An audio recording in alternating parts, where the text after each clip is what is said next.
নমস্কার দর্শক বন্ধুরা, ইমেজ বেঙ্গল হেলথ কেয়ার অনুষ্ঠানে আপনাদের সকলকে স্বাগত। অ্যাংজাইটি, টেনশন, প্যানিক, আমরা বিভিন্ন মানুষ বিভিন্নভাবে ব্যাপারটাকে বিশ্লেষণ করি বা নিজের মতো করে তার ব্যাখ্যা করি। আচ্ছা, আমাদের এই অ্যাংজাইটি কেন হয়? অবশ্যই আমাদের অ্যাংজাইটির পিছনে থাকে অনেকগুলো কারণ, কিন্তু আমরা নিজেরা বুঝতে পারি না যে আমাদের কী কারণে ঠিক অ্যাংজাইটি হচ্ছে। অ্যাংজাইটি করতে করতে দেখা যায় যে অনেক সময় অ্যাংজাইটিটা একটা অভ্যাস বা একটা স্বভাবে পরিণত হয়ে গেছে, যে কোনো কিছুতেই অ্যাংজাইটি। আচ্ছা, এই অ্যাংজাইটিটা কি স্বাভাবিক? কোন পর্যায়ে পৌঁছালে এই অ্যাংজাইটিটার চিকিৎসার প্রয়োজন? আর এই অ্যাংজাইটি যদি এইভাবেই বাড়তে থাকে আপনার মধ্যে, আপনার শরীরে কত মারাত্মক বিপদ হতে পারে। আর সেই বিষয়গুলো নিয়ে জানতে আজকে আমরা এসে উপস্থিত হয়েছি অ্যাপোলো মাল্টি স্পেশালিটি হসপিটালে। আমরা আমাদের মধ্যে পেয়েছি কনসালটেন্ট সাইকিয়াট্রিস্ট ডাক্তার দেবাঞ্জন ব্যানার্জিকে। প্রথমেই আপনাকে স্যার আমাদের ইমেজ বেঙ্গল হেলথ কেয়ারে স্বাগত। নমস্কার। নমস্কার স্যার, আমরা শুরুতে যেটা নিয়ে আপনার কাছে প্রশ্ন করতে যাচ্ছি যে আমরা প্রত্যেকেই কম বেশি অ্যাংজাইটি করি। অ্যাংজাইটি আমাদের সবারই আছে, থাকে। এক্সাম দিতে যাওয়ার সময় বিশেষ করে অ্যাংজাইটি হয়। এখন এটা বলা ভীষণ প্রাসঙ্গিক, কারণ এখন মাধ্যমিক পরীক্ষা চলছে, কিছুদিন পরে উচ্চ মাধ্যমিক আসবে, তারপর নানা রকমের এক্সামসগুলো চলবে। তো সেই পরিস্থিতিতে আপনার গুরুত্বপূর্ণ মতামত আমার দর্শক বন্ধুদের সাথে শেয়ার করতে চাইব। তো এই অ্যাংজাইটি বিভিন্ন কারণে হয়, তো কোন পরিস্থিতিতে অ্যাংজাইটিটা একটা সমস্যা? এই বিষয়টা নিয়ে আলোচনা করার জন্য ধন্যবাদ। এটা তো আমাদের প্রায় সবারই হয়, আর আমাদের অনেক সময় আমরা বিভিন্ন রকম টেনশনের মধ্যে দিয়ে যাই। তো আপনি মাধ্যমিকের কথা যখন বললেন, সবার আগেই সবাই যারা মাধ্যমিক পরীক্ষা দিচ্ছেন তাদেরকে আমার তরফ থেকে শুভেচ্ছা জানাই। আর টেনশন তো থাকবেই, কিন্তু জীবনের প্রথম বড় পরীক্ষা ভালো হবে। এবার দেখুন, টেনশন এমন একটা জিনিস বা অ্যাংজাইটি এমন একটা জিনিস যেটা আমাদের শরীরের স্বাভাবিক একটা রিফ্লেক্স বা রেসপন্স। ধরুন আজকে যদি ঘরে আগুন লেগে যায়, তাহলে স্বাভাবিকভাবে আমাদের তখন ছুটে বেরোতে হবে। আমি যদি তখন অ্যাংশাস না হই, টেনশন না করি, তাহলে আমি বাঁচতে পারবো না। তো ইভলিউশনগতভাবে বা আমরা যেরকমভাবে তৈরি হয়েছি, সমাজ যেরকমভাবে সৃষ্টি হয়েছে, এটা একটা সার্ভাইভাল ইনস্টিংক্ট। এই অ্যাংজাইটিটা, এটা আমাদের দিয়ে নানা রকম জিনিস করায়। যখন পরীক্ষা থাকে বা ইন্টারভিউ থাকে, আপনি যদি অ্যাংশাস না হন, আপনি পারফর্ম করতে পারবেন না, তখন কিন্তু আপনি বাকিদের থেকে পিছিয়ে যাবেন। এবার ধরুন আমার ঘরে একটা ফায়ার অ্যালার্ম আছে, আগুন না লাগতেও যদি সেটা বেজে ওঠে, তাহলে কিন্তু অ্যাংজাইটি রেসপন্সটা কোনো ট্রিগার ছাড়াই হচ্ছে। সেই ক্ষেত্রে এটা সমস্যায় পরিণত হয়। স্বাভাবিকভাবে আমরা অনেক সময় বলি মানুষটা একটু বেশি টেনশন করে, একটু বেশি অ্যাংজাইটি করে। অনেকেই আছেন যারা স্বাভাবিকের থেকে একটু বেশি টেনশন করেন, তাতে কোনো অসুবিধা নেই, এটা তাদের নেচার, পার্সোনালিটি, তাদের ব্যক্তিত্ব। কিন্তু যখন সেটা এমন পর্যায়ে পৌঁছে যায়, যখন সেটা তাদের স্বাস্থ্য, তাদের শারীরিক মানসিক স্বাস্থ্যকে এফেক্ট করা শুরু করে, এবং ব্যক্তিগত, পার্সোনাল এবং কাজের ক্ষেত্রে প্রফেশনাল পরিসরকে এফেক্ট করে, তখন কিন্তু এটা একটা মানসিক সমস্যা বা একটা অ্যাংজাইটি ডিসঅর্ডারের জায়গা নেয়। অ্যাংজাইটি ডিসঅর্ডার বিভিন্ন রকম হতে পারে, যেটাকে প্যানিক ডিসঅর্ডার আমরা বলি। ফোবিয়া, বিভিন্ন লোকের অনেক সময় বিভিন্ন জিনিসে অসম্ভব মারাত্মক ভয় থাকতে পারে। দেখুন, কম বেশি কেউ পোকামাকড় পছন্দ করে না, সাপ পছন্দ করেন না, কিন্তু এবার ধরুন এমন কেউ যে লিফটে উঠতে পর্যন্ত পাচ্ছে না কারণ তার বন্ধ জায়গার ভয়, সে অফিসে এসে বসতে পারছে না কারণ তার বদ্ধ পরিবেশের ভয়। এরকম ক্ষেত্রে আবার সেটা একটা সমস্যায় পরিণত। জেনারেলাইজড অ্যাংজাইটি ডিসঅর্ডার, সমস্ত কিছু ছোট ছোট বিষয়, সব বিষয় নিয়ে সকাল থেকে রাত অবধি টেনশন, বুক ধরফর, সারাক্ষণ যেন মনে হচ্ছে একটা অন দি এজ ভাব। এবং আরও কিছু রকমের অ্যাংজাইটি সমস্যা বাচ্চাদের হয়, যেখানে বাবা মায়ের থেকে সেপারেশন, স্কুলে যাওয়া নিয়ে, পরীক্ষা যাওয়া নিয়ে, স্কুল অ্যাংজাইটি, এক্সাম অ্যাংজাইটি, এবং সেটা থেকে মানুষটা সেই জিনিসটা অ্যাভয়েড করে। আরেকটা ইম্পর্ট্যান্ট অ্যাংজাইটি ডিসঅর্ডার হলো সোশ্যাল অ্যাংজাইটি, যেটা বেশিরভাগ অনেক সময় ছেলে মেয়ে উভয়েরই দেখা যায়, ছেলেদের একটু বেশি দেখা যায়। সোশ্যাল অ্যাংজাইটি কি? আপনি হয়তো দেখেছেন অনেকেই একটু লাজুক, তারা একটা স্টেজ পারফরমেন্স বা বিভিন্ন লোকেদের মধ্যে গিয়ে কথা বলতে তাদের অসুবিধে হয়। কিন্তু যখন সেটা এমন জায়গায় চলে গেছে যে আপনি অফিসের মিটিং মিস করছেন এটার জন্য, আপনি স্কুলে পরীক্ষা দিতে যাচ্ছেন না ভাইভা এটার জন্য, তখন আবার সেটা সমস্যার সৃষ্টি করে। তো এই panic disorder, generalised anxiety disorder, social anxiety disorder, বাচ্চাদের মধ্যে সেপারেশন অ্যাংজাইটি এবং প্যানিক ডিসঅর্ডার, হঠাৎ হঠাৎ কোনো কারণ ছাড়াই একটা প্যানিক অ্যাটাক হয়। এই প্যানিক অ্যাটাক কি, অনেক সময় মনে হতে পারে যেন হার্ট অ্যাটাক হচ্ছে, হঠাৎ করে ভীষণভাবে বুক ধড়ফড় শুরু করা, শ্বাসকষ্ট, বুকের মধ্যে একটা ভারী ভাব, মনে হচ্ছে যেন এই মুহূর্তে মরে যাব, কিন্তু কিছুক্ষণ পর সেটা আবার স্বাভাবিকে ফিরে আসে।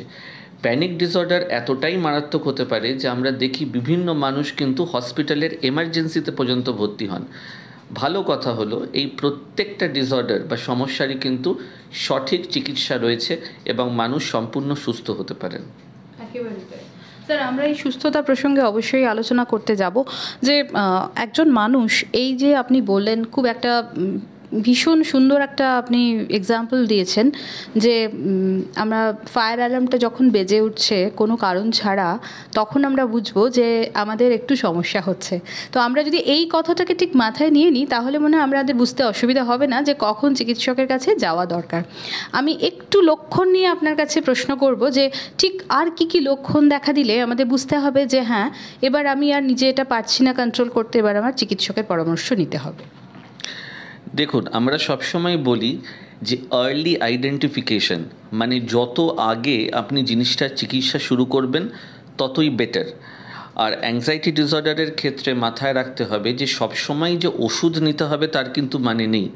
অনেক সময় জীবনযাত্রায় বিভিন্ন পরিবর্তন আনলে, লাইফস্টাইল, কাউন্সেলিং বা সাইকোথেরাপি এগুলো শুরু করলেও মাইল্ড যখন থাকে শুরুর দিকে কিন্তু অনেক ভালো ফলাফল হয়। অনেক সময় যখন আরেকটু বেশি বেড়ে যায় তখন ওষুধ এবং থেরাপি দুটোরই প্রয়োজন। কিন্তু যেটা আপনি জিজ্ঞেস করলেন যে শুরুর দিকে আমি কি করে বুঝবো, টেনশন, অ্যাংজাইটি আমাদের সবার থাকে, আগেই বলেছি। কিন্তু এটা থেকে যদি আপনি দেখেন যে এমন একটা জায়গায় চলে গেছে যেখানে আপনার সকাল থেকে রাত সারাক্ষণ ছোট ছোট বিষয়ে চিন্তা হচ্ছে। সকালে ঘুম থেকে উঠলেন, ঠিকঠাক ব্রাশ করতে পারবো তো, সময় মতন রেডি হতে পারবো তো, দিনের পর দিন বাজারে যাচ্ছেন, যদি বাজারে এটা না পাই, যদি বাজার থেকে আমি জিনিসটা কিনে ঠিক সময় ফিরতে না পারি, যদি অফিসে পৌঁছতে না পারি, এবং এই প্রত্যেকটা চিন্তা থেকে, যেটাকে আমরা রুমিনেশন বলি, রুমিনেশন কথাটা এসছে যে যারা হার্বিভোরাস প্রাণী, মানে ধরুন গরু ছাগল যারা, তারা যখন জাবর কাটে একই জিনিস বারবার বারবার চলতে থাকে, তো সেটাকে বলে রুমিনেট। তো সেরকম চিন্তাও যখন একটা চিন্তা বারবার বারবার আপনাকে এসে ভোগাচ্ছে, সেটা কিন্তু বলা হয় রুমিনেশন। এবং এই রুমিনেশন অ্যাংজাইটি ডিসঅর্ডারের একটা বড় লক্ষণ। একটা ছোট্ট বিষয় সেটা বাড়তে বাড়তে এমন একটা জায়গায় পৌঁছলো যেখানে আপনাকে সমস্ত কাজকর্ম বন্ধ রেখে সেই জিনিসটা নিয়েই বসে ভাবতে হবে, আপনি অন্য কিছুতে ফোকাসই করতে পারছেন না। এবং এই প্রত্যেকটা ভাবনার সাথে কিছু শারীরিক সিমটম উঠে আসে। পেটের মধ্যে অস্বস্তি, বাথরুমে যেতে হবে, বারবার ইউরিন করতে যাওয়া, শ্বাসকষ্ট, একটা দমবন্ধ ভাব, বুকের মধ্যে সারাক্ষণ যেন হৃৎপিণ্ড দুকপুক দুকপুক করে যাচ্ছে, একটা প্যালপিটেশনস যেটা হওয়া। অনেক সময় মানুষ ভাবেন যে তাদের বোধহয় ফুসফুসে সমস্যা হয়েছে, হার্ট অ্যাটাক হয়েছে, হার্টের সমস্যা। অনেক সময় ধরুন ইসিজি, ইকো, নানা রকম চেক আপ করে লোকজন আমাদের কাছে আসেন। কিন্তু এটা বুঝতে হবে যে যখন আমি এই টেনশনটা যেন আর নিতে পারছি না, এটা আমার শরীরে এফেক্ট করছে। কিভাবে? ওজন কমে যাওয়া, ঘুম না আসা, ঘুমের মধ্যে ভীষণ দুঃস্বপ্ন আসা, হঠাৎ করে ঘুম ভেঙে আবার ওরকম বুক ধড়ফড়, ঘাম দেওয়া, সারাক্ষণ যেন মনে হচ্ছে একটা মাথা ভারী হয়ে রয়েছে, মাথা এরকম একটা ব্যান্ডের মতন সেন্সেশন, মাথার যন্ত্রণা।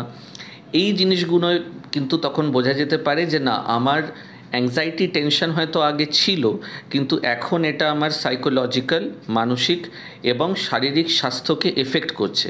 এবং যদি, আবার বলছি, যদি আমি আমার ব্যক্তিগত এবং কর্মক্ষেত্রে এইটার এফেক্ট দেখি, যত তাড়াতাড়ি সম্ভব আপনার ডাক্তারের সঙ্গে কিন্তু যোগাযোগ করুন। এটাকে ফেলে রাখবেন না, কারণ ফেলে রাখলে ওই রুমিনেশনের মতনই, ওভার থিঙ্কিং, বেশি ভাবনা চিন্তার মতনই কিন্তু ওই অ্যাংজাইটি ডিসঅর্ডারটা ক্রমশ বাড়তে থাকবে। একদমই স্যার, এবার আসছি চিকিৎসার প্রসঙ্গে সরাসরি, যে আপনারা এই অ্যাংজাইটি ডিসঅর্ডারের কিভাবে চিকিৎসাটা শুরু করে থাকেন? যে কটা অ্যাংজাইটি ডিসঅর্ডারের মানসিক সমস্যাগুলোর নাম বললাম, প্রত্যেকটারই যথাযথ চিকিৎসা সম্ভব। সবার আগে হলো জিনিসটাকে ডায়াগনোজ করা বা বোঝা। আপনি যখন আপনার ডাক্তারের কাছে যাচ্ছেন, উনি আপনাকে অপশান দিতে পারেন আপনার রোগ কীরকম, কী হয়েছে এবং কতটা তীব্র, তার ওপরে বেস করে তখনকার মতন কি করা উচিত। সেটা হতে পারে শুধুমাত্র কাউন্সেলিং বা সাইকোথেরাপি, যেটা বেশিরভাগ সময় ক্লিনিক্যাল সাইকোলজিস্টরা করে থাকেন। আপনাকে একটা নির্দিষ্ট সময়ান্তরে 1 সপ্তাহ বা 2 সপ্তাহ অন্তর একটা সেশন করতে হবে, যেখানে এবার অনেকেরই এখানে একটা জিনিস আমি বলতে চাই আপনাদের, অনেকেরই একটা চিন্তাধারা হয় যে কাউন্সেলিং কী বা সাইকোথেরাপি কী, কেন করব, শুধু কি কথা বলা। আপনাদের মাধ্যমে আমি দর্শক বন্ধুদের বলতে চাই যে কাউন্সেলিং বা থেরাপি মানে কিন্তু শুধু বসে কথা বলা নয়। কথার মাধ্যমে, সেশনের মাধ্যমে আমাদের যে চিন্তাধারা, আমরা যেরকমভাবে ভাবি অনেক সময় সেটা আমাদের নিয়ন্ত্রণে থাকে না, আমরা বুঝতে পারি না যে আমরা এরকম নির্দিষ্টভাবে ভাবছি। এই ভাবনা চিন্তাগুলো কিন্তু আলটিমেটলি আমাদের যে কাজ, অ্যাকশন, এটাকে এফেক্ট করে, যেটাকে আমরা বলি যে আমাদের থট এবং চিন্তার বিষয়ে চিন্তা, থট এবং মেটা থট, এই দুটো আমাদের অ্যাকশন বা কর্মকে এফেক্ট করে। তো যে সাইকোলজিস্ট তিনি চেষ্টা করবেন, এটা কিন্তু ক্লাস নয় যে আপনি বসলেন, শুনলেন, ঠিক হয়ে গেল। আপনাকেও ইকুয়ালি পার্টিসিপেট করতে হবে। টেবিলের দুটো দিক থেকেই কিন্তু কোঅপারেশন দরকার, এবং আপনার সাইকোলজিস্ট চেষ্টা করবে আপনার সঙ্গে কথা বলে আপনার সমস্যাগুলো বুঝে আপনার সেই চিন্তাধারার মধ্যে যদি একটু মডিফিকেশন সম্ভব হয়, যাতে আপনার আলটিমেট অ্যাকশানগুলো বদলায়। একটা ছোট্ট উদাহরণ দিই। ধরুন আজকে একজনের হেলথ রিলেটেড অ্যাংজাইটি আছে, তার প্যানিক অ্যাটাক হচ্ছে। যেই মুহূর্তে প্রথমে সে বুকে একটা অস্বস্তি অনুভব করলো, সেটা কিন্তু তার চিন্তা প্রথমে কি হলো যে এটা হার্ট অ্যাটাক হতে পারে। এবার চিন্তার বিষয় চিন্তা, মেটা থট কি, যে হার্ট অ্যাটাক হলে আমি বাঁচবো না, আমাকে হসপিটালাইজ করতে হবে, আমার পরিবারের কি হবে। যেই মুহূর্তে তার সেই টেনশনটা হলো, টেনশন থেকে অ্যাড্রেনালিন শরীরে বেরোয়, সেই থেকে অটোমেটিক্যালি তার পালস বেড়ে গেল, তার হার্ট রেট আরও বেড়ে গেল। যেই তার হার্ট রেট আরও বাড়লো, তার সেই ধারণা বদ্ধপরিকর হলো যে আমার সমস্যা হয়েছে এবং আমি সত্যি সত্যি মারা যাব। এটা একটা কমপ্লিট সাইকেল, একটা ভিশাস সাইকেল। ওষুধে সিমটমগুলোকে কমানো যায়, কিন্তু অন্তর্নিহিত ভেতরে যে থট প্রসেসগুলো চলছে সেটা কিন্তু দীর্ঘকালীন মডিফিকেশন প্রয়োজন। এবং যেটাকে আমরা একটা ধরনের সাইকোথেরাপি হয়, যেটাকে আমরা সিবিটি বলি, কগনিটিভ অ্যান্ড বিহেভিয়ার থেরাপি। খুব ভালো গবেষণায়, রিসার্চে প্রমাণ রয়েছে যে এটা ভীষণভাবে কাজ করে অ্যাংজাইটি ডিসঅর্ডারের জন্য।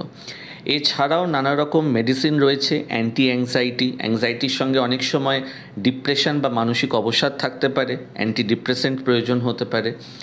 অনেক সময় ঘুমের ওষুধ প্রয়োজন হয়, কিন্তু সেটা একটা নির্দিষ্ট সময়ের পরে কমিয়ে আমরা বন্ধ করে দিই। এখানে সর্বশেষ যে কথাটা বলার, যে কতদিন ওষুধ নিতে হবে, কতবার নিতে হবে, কী কী তার সাইড ইফেক্ট, এটা সবসময় আপনার ডাক্তারের সঙ্গে আলোচনা করে তবেই মেডিসিন বন্ধ করবেন। অনেকেই আমরা দেখি দুম করে ওষুধ বন্ধ করে দেন বা ভয়ে বন্ধ করে দেন। মানসিক স্বাস্থ্যের ওষুধ কিন্তু বাকি ওষুধের মতনই, ডায়াবেটিস, মানে ধরুন সুগার যেটা আমরা বলি, বা প্রেশার, হাইপার টেনশন বা অন্যান্য রোগের মতনই আমাদের ওষুধ। তো এটা কোনো হাতি ঘোড়া বড় এফেক্ট নেই। যে কোনো ওষুধের পার্শ্ব প্রতিক্রিয়া থাকে। আপনি আপনার ডাক্তারবাবুর সঙ্গে আলোচনা যদি করেন, উনি বলে দেবেন যে কতদিন নিতে হবে, কী তার সাইড ইফেক্ট। কিন্তু জিজ্ঞেস না করে যদি আমরা বন্ধ করি, অনেক সময় কিন্তু সমস্যাটা দ্বিগুণ হয়ে ফিরে আসে যদি দুম করে বন্ধ হয়ে যায়। প্রথমবার কেউ যদি এরকম অ্যাংজাইটি ডিসঅর্ডারে ভোগেন, 6 মাস অবধি ওষুধ দেওয়া হয়। তারপরে যদি আরও সেটা বাড়ে ওষুধ বন্ধ করে দিলে, তাহলে কিন্তু একটা দীর্ঘমেয়াদী সময় অবধি নিতে হতে পারে। কিন্তু স্যার, একটা সমস্যা আমার আপনার কাছে রয়েছে, যে ওষুধ ছাড়া আপনি তো কাউন্সেলিংয়ের কথাও বলেছেন যে বিভিন্ন ধরনের কাউন্সেলিংয়ের পদ্ধতি রয়েছে, কিন্তু আপনি হয়তো এটা আমার সাথে একমতই হবেন যে আমরা এই ডাক্তার বা সাইকিয়াট্রিস্টের কাছে যাওয়ার ক্ষেত্রে আমাদের অনেক সময় অনেক রকমের ভুল ধারণা থেকে থাকে। আমরা ভাবি যে আমার মানসিক চিকিৎসার প্রয়োজন কেন, আমি কি পাগল? এই পাগল শব্দটা আমাদের খুব বিভ্রান্ত করে। সে জায়গায় দাঁড়িয়ে আজকের দিনে ধরুন যারা অ্যাংজাইটি বলুন বা ডিপ্রেশন বলুন বা প্যানিক অ্যাটাক বলুন, যাই বলুন না কেন, এই যে সমস্যাগুলোতে ভুগছেন, যেটার কিন্তু ফলাফলটা খুব মারাত্মক হতে পারে, তারা হয়তো বুঝতেও পারছেন না আগামী দিনে, তাদের জন্য আপনি কি বার্তা, কি মেসেজ বলবেন? প্রথমত এইটা বলার জন্য আপনাকে অনেক ধন্যবাদ। আমি আপনাদের চ্যানেলের থ্রু সমস্ত দর্শক বন্ধুদের বলতে চাই এবং অনুরোধ করতে চাই যে স্টিগমা যেটা আমাদের রয়েছে বা যে ভয় লজ্জাটা আমাদের রয়েছে মানসিক সমস্যা নিয়ে, সেটাকে দয়া করে ত্যাগ করুন। আর 5টা রোগের মতনই মানসিক অসুখ বা মানসিক সমস্যাও কিন্তু একটা সমস্যা। আপনার যেরকম বুকে ব্যথা হলে, পেটে ব্যথা হলে, পেট খারাপ হলে, ঠান্ডা লাগলে আপনি চিকিৎসা নেন, এই চিকিৎসাটাও একই রকম।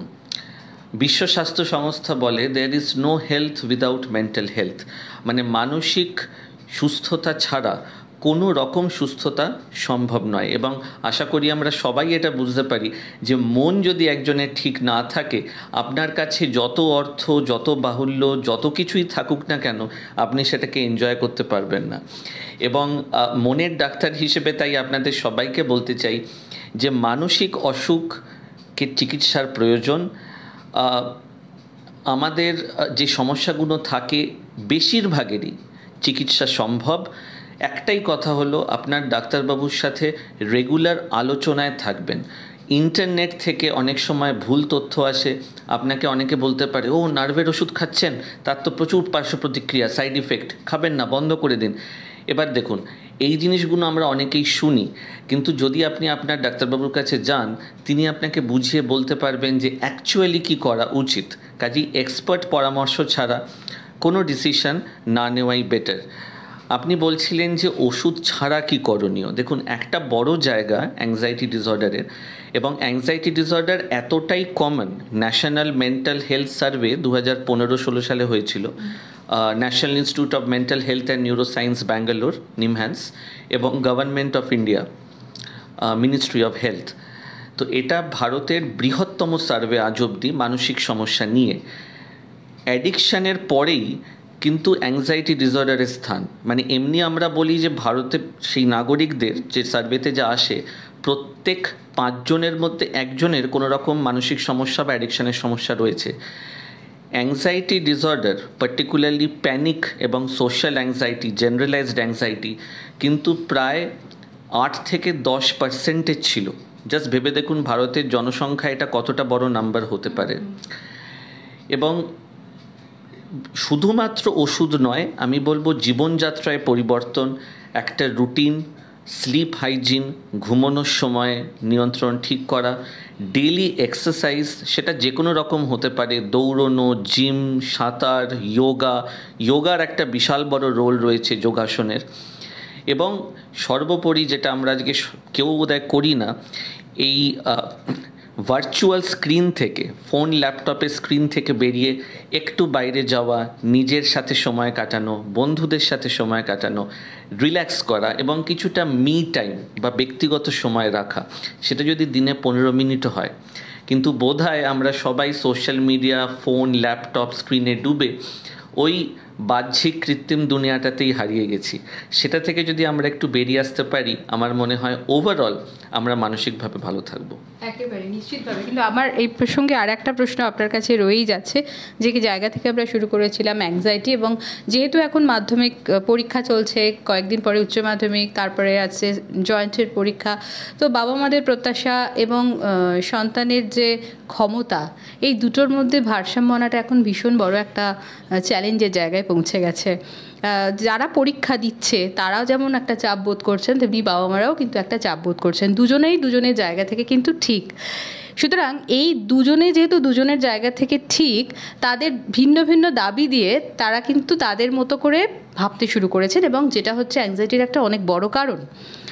আমি আপনার থেকে তাদের জন্য একটা মেসেজ চাইবো, এই জন্য যে তারা যাতে ভালোভাবে পরীক্ষা দেন এবং যাতে তারা এই টাইমে মাথা ঠান্ডা রেখে শান্তভাবে এক্সামটাকে ওভারকাম করতে পারেন।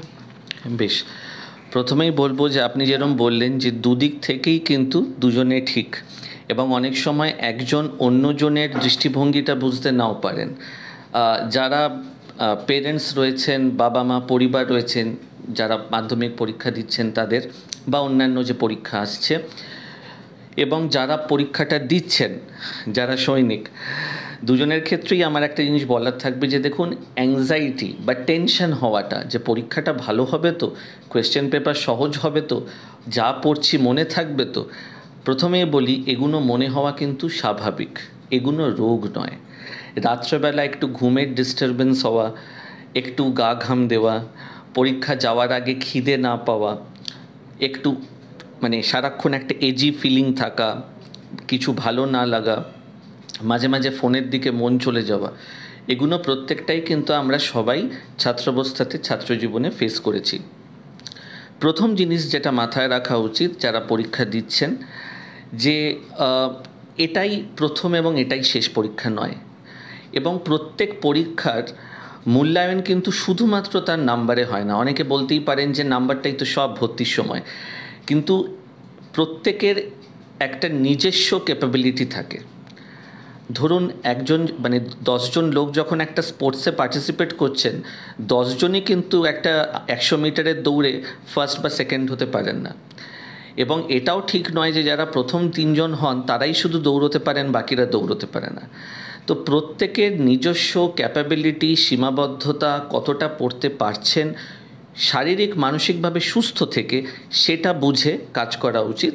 তারপরে আপনি আপনার বেস্ট দিন, যেটা সবথেকে সুবিধা হয় বা সবথেকে সহজ মনে হয় আপনার, সেরকমভাবে প্রিপারেশন করুন। কিন্তু অনেক সময় যদি প্রত্যেকের একটা লাইন থাকে, সেই লাইনটা যদি অতিক্রম করে যাই, তাহলে কিন্তু অসুস্থ হয়ে পড়ার চান্স খুব বেশি। ঘুম যতটা সম্ভব ঠিক রাখা প্রয়োজন, কারণ ঘুম আমাদের মেমোরির সঙ্গে খুব রিলেটেড। তো যা পড়ছি সেটা যদি মনে রাখতে নাই পারি, তাহলে রাত জেগে পড়ে লাভ কী হলো? একটা রুটিন রাখাটা দরকার, এবং সকাল থেকে রাত অবধি বই নিয়ে বসে থাকলে বোধহয় এক্সট্রা কিছু লাভ হয় না পরীক্ষার আগে। কারণ পরীক্ষার আগে প্রয়োজন ইম্পর্টেন্ট জায়গাগুলো রিভাইজ করার। সেখানে অলরেডি আমার শরীরে বেশি স্ট্রেস, বেশি অ্যাড্রেনালিন হরমোন রয়েছে।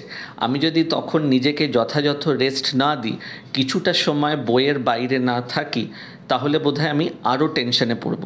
এবং একটা প্ল্যানিং খুব প্রয়োজন। যাদের পরীক্ষা আসছে, নেক্সট 1 সপ্তাহ 2 সপ্তাহে কোন সাবজেক্ট কখন আমি দেখব, এটা যদি কিছুটা আগে থেকে আমি প্ল্যান করে রাখি, টেনশন কিন্তু সেই সময় অনেকটাই কম নেওয়া যাবে। এবং নিজের খেয়াল রাখা, সেলফ কেয়ার, তার কোনো বিকল্প হয় না।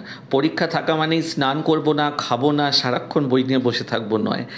এবং যারা অভিভাবক, যারা বাবা মা পরীক্ষা দিচ্ছেন যাদের, তাদেরকে একটা কথা বলবো, দেখুন পরীক্ষার ফল যাই হোক না কেন, আলটিমেটলি যারা দিচ্ছেন তারা আপনার পরিবারের একটা অংশ। তাই নিজেদের এক্সপেকটেশন কখনোই, এবং আমি শিওর সেটা বেশিরভাগ জনই করেন না, চাপিয়ে দেবেন না। কারণ যে পরীক্ষা দিচ্ছে সে কিন্তু অলরেডি খুব স্ট্রেসে, তো অন্যজনের এক্সপেকটেশন তার ঘাড়ে নিয়ে পরীক্ষা দেওয়াটা বোধহয় তার পক্ষে খুব ডিফিকাল্ট। এনকারেজ করুন, পাশে থাকুন। আমি শিওর যে the person will give their best. আবার বলছি, আপনাদের চ্যানেলের থ্রু দিয়ে যারা মাধ্যমিক দিচ্ছেন বা যারা উচ্চ মাধ্যমিক দেবেন, সবাইকে শুভেচ্ছা। অনেক ধন্যবাদ ডাক্তারবাবু। সকলে ভালো থাকুন, সুস্থ থাকুন। নমস্কার।